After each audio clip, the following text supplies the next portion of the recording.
আমরা একজন ম্যানকে সরাসরি ঘটনাস্থলে না পাঠিয়ে একটা রোবট পাঠাই এই জন্য, যদি ওই রকম আইডিতে কোনো অ্যান্টি লিফটিং সুইচ বা সেলফ ডিস্ট্রাক্টেড কোনো সুইচিং সিস্টেম মেকানিজম থাকে, এটা একজন মানুষের পক্ষে গিয়ে কাজ করা অত্যন্ত ঝুঁকিপূর্ণ।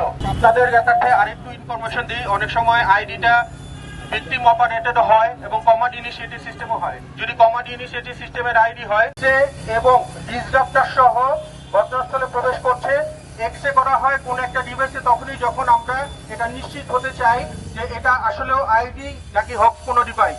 আমাদের বর্তমানে বাংলাদেশ পুলিশের ঢাকা মেট্রোপলিটন পুলিশের যে বম্ব ডিসপোজাল ইউনিট আছে, তারা যে স্যুটটা ইউজ করে সেটা হচ্ছে, আমরা সকলেই জানি এটাকে বম্ব স্যুট বলা হয়।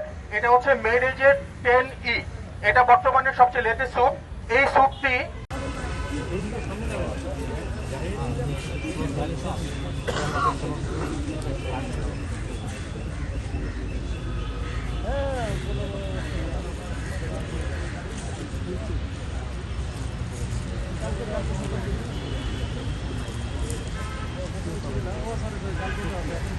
পরে যাই কটা বছরে পরে যাই গাড়িতে